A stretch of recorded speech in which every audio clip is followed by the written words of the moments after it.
maternidade que eu sonhei, infelizmente, não foi a que eu vivi. Eu estava em outro país, em meio a uma pandemia. Tinha dias que eu só queria chorar e por muitas vezes eu me senti muito sozinha.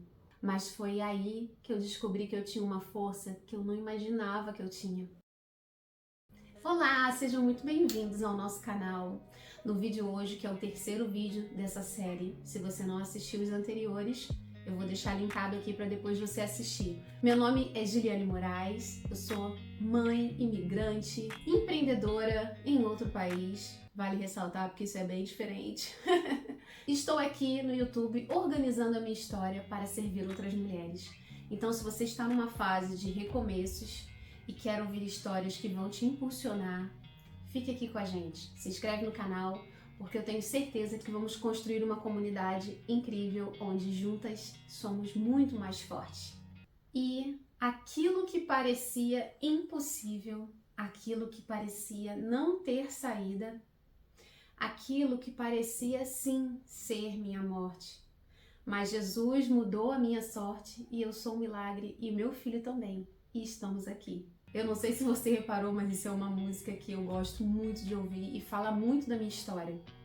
Gente, eu estava grávida em Portugal, sem qualquer contato, porque eu não podia ter, afinal a gente estava vivendo uma fase muito difícil e as grávidas estavam sendo muito protegidas nesse sentido. Inclusive, o Bruno não pôde participar de nenhum exame, consulta, ultrassom, nada disso.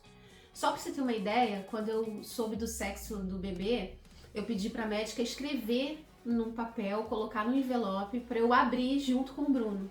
Porque eu não queria saber sozinha, sabe? Eu sozinha primeiro, não, eu queria saber junto com ele.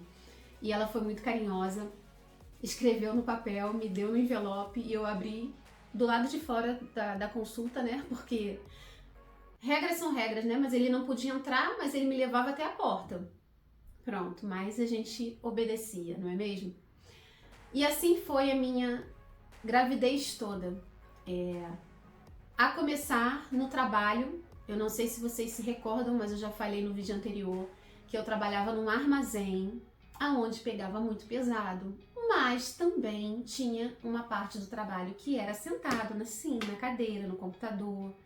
E eu tirava foto dos objetos que chegavam lá, sem qualquer documento, por exemplo, e a gente fazia um inquérito, né? Enfim. Era uma parte que eu poderia fazer muito bem, era o trabalho também, mas acredite, naquele momento, eu grávida, uma gravidez de risco, só me colocavam para fazer trabalho pesado. E é óbvio que eu me recusava. E, gente, foi muito difícil a falta de empatia no meu ambiente de trabalho. Foi mesmo, assim, algo que mexeu muito comigo, com o meu psicológico, com o meu bem-estar também. E eu ficava, assim, sem acreditar que eu estava vivendo aquilo. Afinal, a minha referência de grávida era cuidado, zelo, carinho. Ai, senta aqui, passe à frente. Gente, nada disso eu vivi aqui. Nada. Inclusive nas filas, por incrível que pareça. E isso mexeu demais comigo. Mas eu passei, gente. Foi difícil, mas eu superei. Mais uma, né? Pra lista de superação. Meu sobrenome virou o quê? Resiliência aqui, depois que eu me migrei, sabe? Mas assim, brincadeiras à parte, foi realmente muito difícil. Aí quando chegou em janeiro de 2021, eu tive um laudo de que eu precisava ficar de baixa, eu não podia mais trabalhar. Afinal, lembra que eu tinha operado meu colo do útero? Pois bem, o bebê estava bastante grande e estava pesando muito no colo e o colo poderia apagar naturalmente. E foi exatamente isso que aconteceu. Por falta de experiência, eu não sabia. Um belo dia eu estava organizando a casa, inclusive para a chegada dele, e eu comecei a sentir dores, só que eu já estava em trabalho de parto e não tinha noção. Até que as dores intensificaram muito, eu fui para o hospital. Chegando no hospital, eles viram que eu estava em trabalho de parto. Fiquei internada. Galera, agitando a ambulância aqui na frente. Tá indo lá para Algés, saímos aqui agora do hospital de Vila Franca de Xira, né, da emergência. Aí está sendo transferido agora para o Hospital São Francisco Xavier, lá em Algés, né? Centro de Lisboa ali. Aí é isso, tá? Vai ficar tudo bem, se Deus quiser. Foram 26 dias internada sem ver absolutamente ninguém, nem o Bruno podia me visitar. E eu fiquei internada, pronto, fazendo o máximo possível para que o Bruninho ficasse comigo o maior tempo possível, né, de gestação. E quando foi em abril, estava próximo à Páscoa, a previsão de nascimento dele seria para maio. No início de abril, a médica me deu alta porque eu já tinha tomado todas as vacinas, o Bruninho estava bem, eu também.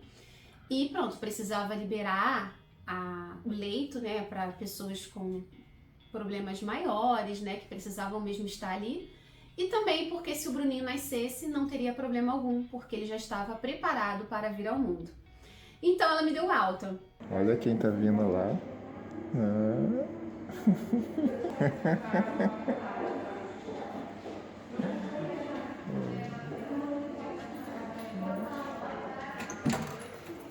Olá, boa tarde. Tudo bem?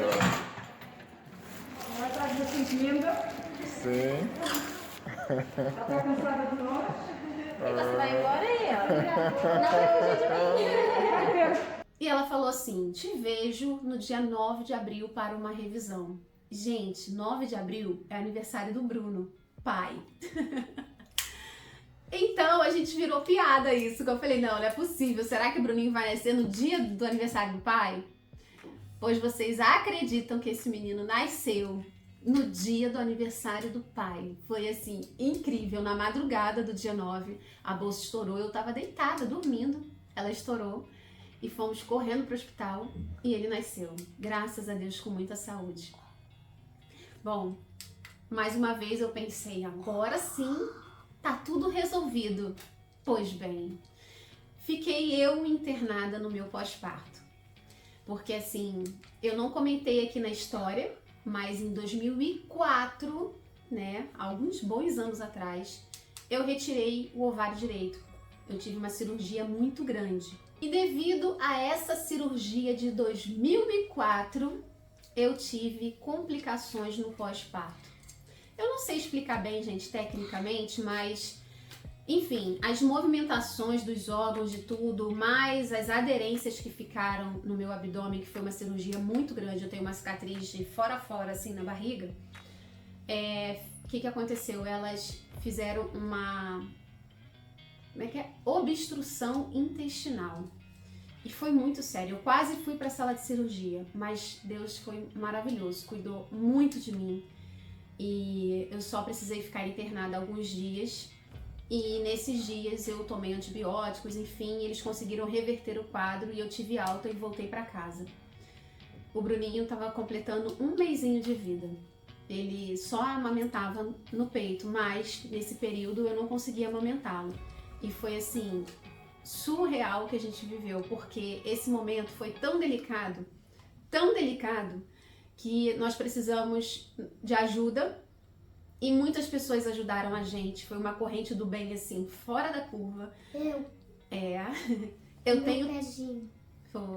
tenho todos guardados no meu coração.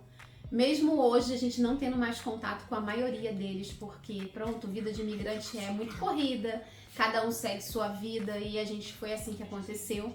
Mas eu guardo no meu coração todos que nos ajudaram, que ficaram com o Bruninho, pro Bruno trabalhar.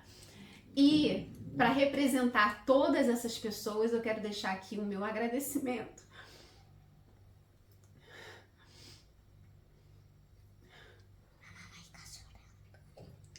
Muito especial.